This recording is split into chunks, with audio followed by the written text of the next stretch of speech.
Buenos días, de todo mil disculpas por la demora. Nos hemos detenido unos minutos con la prensa. En primer lugar, quiero agradecer la presencia en esta mesa de trabajo, cuyo objetivo es analizar el decreto legislativo 1391 en lo referido a la regulación de las sociedades de gestión colectiva. Como ustedes saben, me honro en ser el coordinador del grupo de trabajo que tiene el encargo dado por la Comisión de Constitución y Reglamento de revisar los decretos legislativos. Este grupo de trabajo está conformado también por otros dos congresistas, el congresista Javier Velázquez Quesquén, que por temas evidentemente de semana de representación no se encuentra en Lima, y hasta hace algunos días el congresista Gilbert Violeta, pero como ha habido este cambio en los equipos, todavía no se ha nombrado y quién sería su reemplazo. De todas maneras, se cursó invitación al vocero a la vocería de Peruanos por el Cambio para que pudieran señalar quién podría estar presente el día de hoy. Seguramente en algún momento nos podrán acompañar y en todo caso podrán acceder a la información que el día de hoy podamos compartir para poder tomar una decisión lo más adecuada posible. Nosotros, como ustedes saben, nos limitamos a analizar la conformidad del decreto con la Constitución y con la ley autoritativa, que en este caso es la ley 30823. Revisar un decreto legislativo es una tarea complicada, porque implica analizar temas muy especializados y complejos. De hecho, ha sido tradición durante muchísimos años en el Congreso de la República no revisar los decretos legislativos, y eso era una pésima práctica. Nosotros desde el primer día que hemos estado dentro del Parlamento hemos cumplido con revisar cada uno de los decretos legislativos, porque estamos seguros de que si la Constitución nos encomienda proteger que esos decretos legislativos, que no es otra cosa que compartir la facultad de legislar con el Ejecutivo, deben estar enmarcados dentro de la Constitución y deben estar dentro de la delegación que hemos otorgado. Recordemos que cada decreto legislativo es elaborado por un equipo de trabajo muy capacitado que existe al interior de cada ministerio y conoce el sector a profundidad.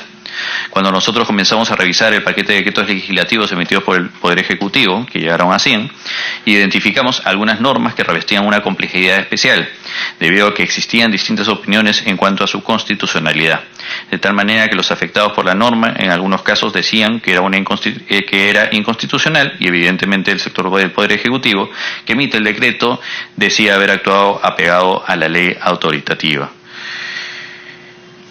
Una reflexión que aprovecho, y disculpen que aproveche la oportunidad para hacerlo, es que los resultados de una mesa de trabajo como esta es la de emitir un informe. Hay parlamentarios que lastimosamente parece que durante los 2 años de cargo que han tenido todavía no llegan a conocer la hermenéutica parlamentaria y que no saben que lo que se emite acá no es un proyecto de ley. Y lo digo porque en otros decretos legislativos me han atribuido la autoría de proyectos de ley que son inexistentes. Lo que va a salir de el análisis de cada decreto legislativo es un informe.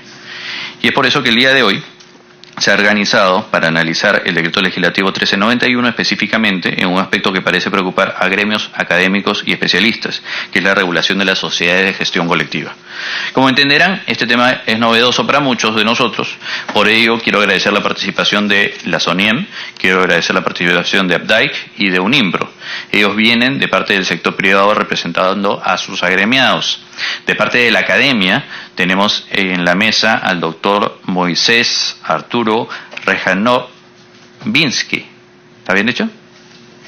Bastante cercano. Gracias. Talledo, especialista en Derecho de la Propiedad Intelectual y Derecho de Autor.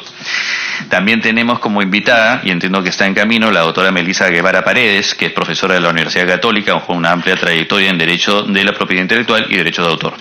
Finalmente, de parte del sector público, quiero agradecer que nos acompañen el día de hoy representantes del INDECOPI y el representante de la Presidencia del Consejo de Ministros, que son los sectores involucrados en la adopción del Decreto Legislativo 1391. Gracias a todos y bienvenidos. Antes de cederle la palabra al representante de INDECOPI, debo señalar unos datos puntuales. El Decreto Legislativo 1391 fue publicado el 5 de septiembre del 2018. El expediente que contiene la exposición de motivos y el propio decreto legislativo fue remitido al Congreso, particularmente a la Comisión de Constitución y Reglamento del Congreso, el 7 de septiembre y se recibió en el grupo de trabajo el 11 de septiembre del 2018. Nosotros habíamos agendado un preinforme de control en la segunda sesión ordinaria. El referido preinforme básicamente concluía que el decreto legislativo 1391 era constitucional y había sido emitido acorde con la ley autoritativa. Sin embargo, luego de recibir diversas opiniones, tanto favorables como desfavorables, se decidió que se continúe con el análisis. La exposición de cada uno de ustedes va a ser vital. No solamente, y esto quiero hacer hincapié, no solamente nos va a permitir entender el tema y corroborar que se haya emitido dentro del marco constitucional, sino que incluso podría generar que los congresistas adviertan algún tipo de precisiones que, si bien no los podemos hacer a través del informe, porque solamente nos vamos a limitar a ver el tema del marco constitucional y de la delegación de las facultades, sí podría originar la presentación de iniciativas, como en más de un caso ha sucedido cuando se han estado cuando nos hemos estado refiriendo a decretos legislativos emitidos por el Ejecutivo. Dicho esto, cedo la palabra a los representantes del INDECOPI. Bueno, buenos días. Muchas gracias por la invitación a esta mesa de trabajo. Nos parece una ocasión muy importante para poder hablar de estos temas, ¿no? En referencia al decreto legislativo 1391, únicamente correspondiente a la parte de sociedad de gestión colectiva, lo que queremos precisar dentro de esta exposición es que, tal y como lo señala el congresista, está dentro de lo que es la ley autoritativa, que es la ley 30.823. Básicamente, tomamos referencia el numeral 5 del artículo 2 de esta norma, específicamente los literales E y G, que señalaban brevemente lo siguiente. Respecto al literal E, señalaban que, a fin de fortalecer el funcionamiento de las entidades del Gobierno Nacional, obviamente incluyendo INDECOPI, podíamos realizar precisiones de competencias, regulaciones y funciones, que es lo que se ha ejecutado en este caso. Asimismo, el literal G indicaba que se podía llevar a cabo modificaciones para actualizar el marco normativo, fortalecer la gestión institucional y, en este caso, también ver normativa que aligere carga procesal, procedimientos que estén a cargo, en este caso, de las comisiones, y mejorar la eficiencia. Entonces, en virtud del marco de esta norma autoritativa, es que se emite el decreto legislativo 1391. Ahora, en lo que respecta básicamente a temas de sociedad de gestión colectiva, lo que nosotros tenemos que destacar en temas de eficiencia y simplificación de trámites, hemos realizado, por ejemplo, modificaciones del artículo 147 y del artículo 148. El artículo 147 indica que las sociedades de gestión colectiva tienen que tener a disposición en las dependencias centrales el repertorio y tarifario a favor del público. ¿Qué es lo que nosotros hemos indicado en la modificación o la precisión que hemos realizado? Es que no solamente sea en la dependencia central, sino que sea en cualquiera de sus dependencias y también que incluya la página web. Situación que ya están cumpliendo las sociedades de gestión colectiva, ¿no? Que ponen a disposición, por ejemplo, sus tarifarios y demás, para que toda la ciudadanía, usuarios y posibles usuarios puedan tener esa información. Asimismo, en el artículo 148 señalaba específicamente qué sucedía tanto con las sociedades de gestión colectiva que se les otorgaba la autorización de funcionamiento y respecto de aquellas que se les denegaba la autorización. ¿Qué sucedía con las que se les denegaba? Estaban obligadas a hacer una publicación en el diario El Peruano, lo que generaba muchos gastos para estas asociaciones que lamentablemente no tenían la autorización. Entonces, nosotros lo que hemos señalado a fin de tener una eficiencia y simplificación es que esta resolución sea publicada en la página web del INDECOPI, ¿no? A fin de evitar que generen este tipo de gastos. Ahora, sobre temas de precisiones de competencias y regulaciones y funciones propias de la Dirección de Derecho de Autor, en el marco de nuestras competencias, hemos realizado algunas precisiones a otros artículos. Por ejemplo, el artículo 153, literales J, L, M, N y O, la precisión que hemos hecho es en temas de terminología contable. Hemos señalado que la información corresponda, que van a ser derivadas en este caso, a la autoridad sobre los estados financieros. Eso también ya lo sabemos, siempre nosotros verificamos no solamente la parte legal, sino la parte contable dentro de lo que es la Dirección de Derecho de Autor, y esa es la precisión que se ha hecho dentro de estos literales del artículo 153. Adicionalmente, dentro de lo que es el artículo 153 literal D y el artículo 151 literal F, se hicieron precisiones en temas de competencia relacionadas con el tema del voto. ¿Qué es lo que sucedía?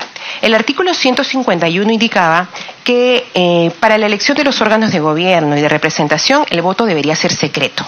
No indicaba nada adicional dentro de este artículo. Y dentro del artículo 153 indicaba que efectivamente para la elección de los órganos de gobierno se emiten los votos correspondientes y se tendría que tener criterios de ponderación de carácter razonable. ¿Qué es lo que sucede? Como ustedes muy bien saben, la Dirección de Derecho de Autor es la competente para realizar las fiscalizaciones a las sociedades de gestión colectiva y entre otras materias.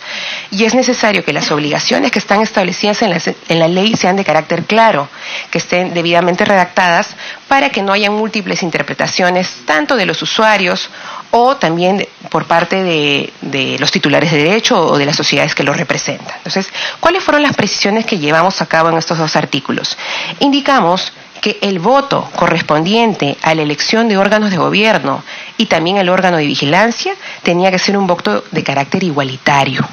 Ahora, eso no significa que la existencia del voto ponderado haya sido eliminado. Hemos indicado que excepcionalmente para otras materias que no correspondan a órganos de gobierno ni temas de órganos de vigilancia, la Asamblea General, que es el órgano supremo de la sociedad de gestión colectiva, pueden válidamente establecer un voto diferenciado, un voto ponderado y que efectivamente puedan señalarlo, ¿no? Ahora, ¿por qué sucedió y cuál es el sustento de esta precisión?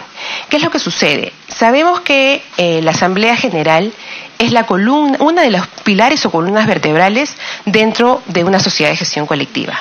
Y todos los acuerdos que tome la Asamblea General o cualquier otro órgano de gobierno va a tener un impacto directamente en la sociedad, en el ejercicio de la misma y respecto de los titulares que representa y asimismo en relación a los usuarios del sistema. Entonces es necesario que haya una debida representación de los asociados, ¿no?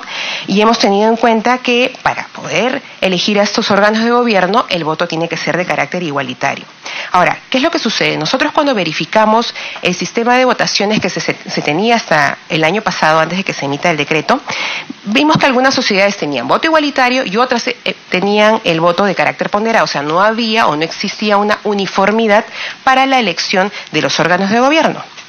Asimismo, dentro de estos parámetros razonables que se tenía que tener en cuenta para la debida participación, lo que habíamos verificado es que muchas de las sociedades de gestión colectiva basaban esta ponderación de votos en la utilización efectiva de las obras, es decir, a mayor explotación de mis obras, o bueno, de mis producciones o de lo que yo directamente sea titular, voy a tener un mayor voto.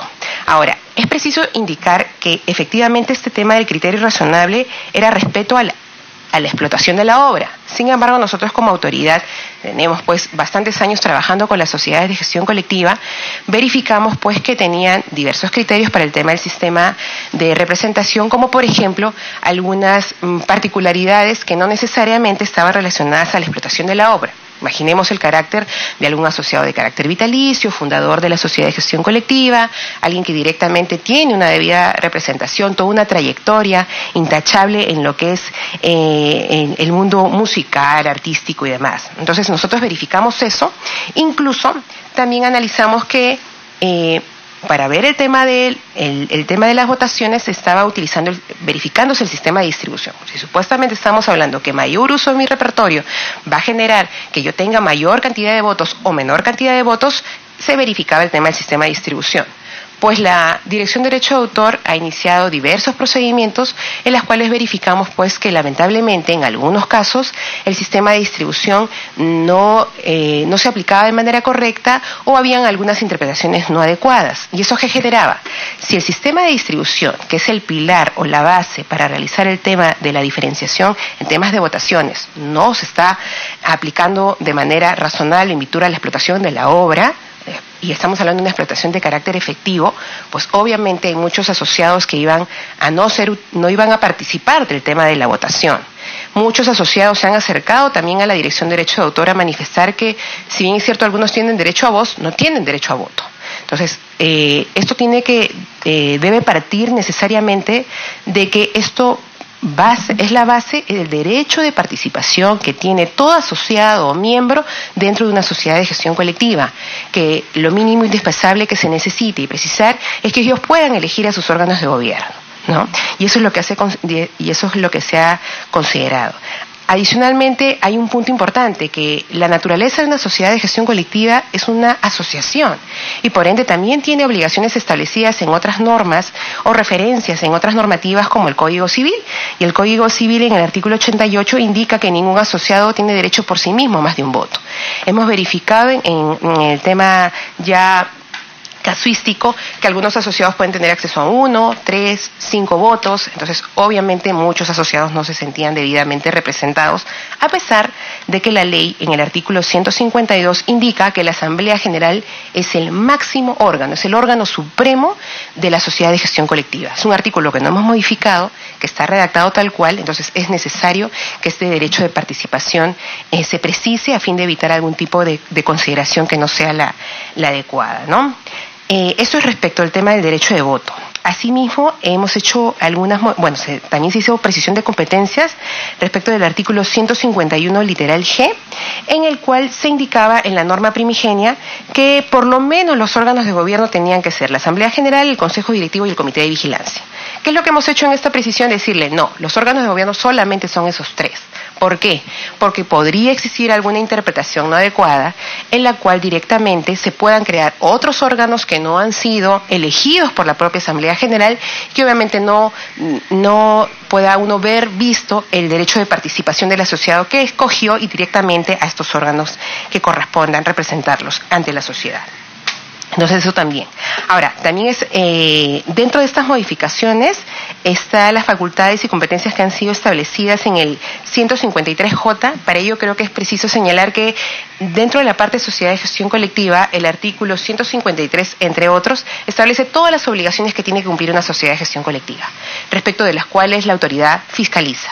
Entonces, si es que la redacción no es clara, podría suceder que haya una mala interpretación, sea por cualquiera de las partes. Entonces era necesario que se precisen las competencias y para ello tuvimos 2 puntos muy importantes. Primero, la jurisprudencia que emite el propio Indecopi, tanto la primera como segunda instancia, en la cual han sido notificadas las partes que corresponden al procedimiento, y también un manual de buenas prácticas para la sociedad de gestión colectiva que lo elaboró en este caso la Dirección de Derecho de Autor, pero con apoyo de la sociedad de gestión colectiva. Hemos tenido grupos de trabajo y en el año 2017 se publicó ese manual indicando cuáles eran esas buenas prácticas que deberían de tenerse en cuenta para el desarrollo de las actividades dentro del marco de sus obligaciones establecidas en ley. Dicho esto, la modificación que hemos hecho en el artículo 153 literal J se refiere a la parte, por ejemplo, de gastos administrativos. El gasto administrativo tiene un tope en la ley, que es el 30%. Cuando nosotros hemos hecho la precisión de esta normativa, no hemos modificado ese tope, el tope se mantiene. Lo que hemos indicado es que aquellas sociedades que efectúan recaudación conjunta, también, por si acaso, se les aplica ese mismo tope, ¿no? No hemos señalado en la norma cómo se van a establecer esas divisiones, si es un 20-10, si es un 15-15.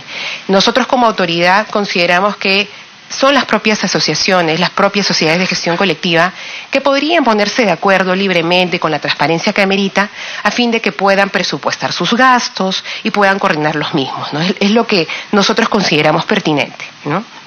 Asimismo, dentro de este mismo artículo, se hacía referencia a los gastos que podrían ser para temas, de adquisición de activos, que se indicaba en la norma que es el 10% del porcentaje máximo previsto por ley. Ya jurisprudencialmente hemos dicho que ese porcentaje máximo es el 30 y que el 10% del 30 es el 3. Eso está establecido en muchas partes de la jurisprudencia y también en el manual. Entonces, lo único que hemos hecho es precisar eso, que ya lo habíamos indicado jurisprudencialmente y también en el manual, que efectivamente esa posibilidad es de ese 3%, ¿no? Asimismo, hemos considerado el tema de gastos preoperativos dentro de este articulado, porque esto va más dirigido a sociedades de gestión colectiva nuevas, ¿no? En la cual no había ninguna sección en la norma que te indicara si soy una sociedad de gestión colectiva y que lamentablemente tengo muchísimos gastos desde el inicio y que si la norma me ha puesto un tope que es el 30% me voy a exceder siempre y la autoridad siempre me va a sancionar. Entonces ese no es el objetivo. Entonces, ¿qué es lo que nosotros verificamos dentro de la dirección en virtud de toda esta experiencia y conocimiento que tenemos a lo largo de los años? Verificamos la ley del impuesto a la renta, que señala en su artículo 37 que efectivamente existen estas excepciones para los gastos preoperativos y que pueden deducirse desde el primer ejercicio o amortizarse por un periodo de 10 años. Entonces, considerando la misma ley del impuesto a la renta, es que hicimos la precisión, y eso también está establecido en el Manual de Buenas Prácticas de la Sociedad de Gestión Colectiva, que estos gastos preoperativos podrían ser prorrateados, ¿no? A fin de que no incurran en una infracción las sociedades de gestión colectiva que son nuevas, ¿no?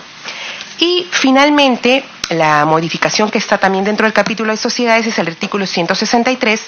Este artículo 163 permite o permitía a los usuarios o un gremio representativo o grupo representativo de los mismos que consideran que una tarifa es aplicada, indicaba de manera abusiva, es lo que redactaba la norma, ellos pueden iniciar un procedimiento. ¿Qué es lo que sucedía?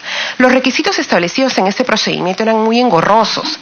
Generalmente estos procedimientos eran declarados improcedentes o eran declarados infundados. Y asimismo, la redacción era tan poco clara que los usuarios pensaban que podían ir en contra de la determinación tarifaria, y eso no hace la autoridad. Quienes determinan la tarifa son las sociedades de gestión colectiva en base a los criterios de razonabilidad, de equidad y proporcionalidad que están establecidos en la propia ley. Entonces, hay que dejarle claro al usuario que él no puede iniciar este tipo de procedimientos porque no le parece la tarifa. No, eso no es correcto.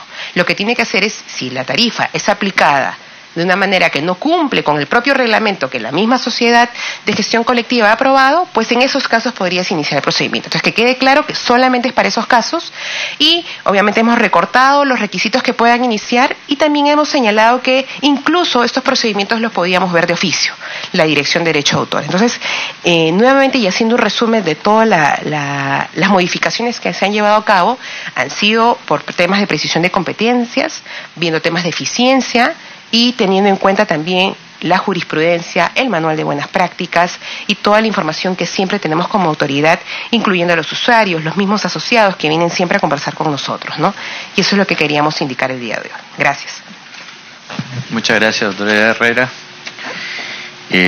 Vamos a dar la palabra ahora al representante de la Presidencia del Consejo de Ministros, el doctor Alberto Herrera.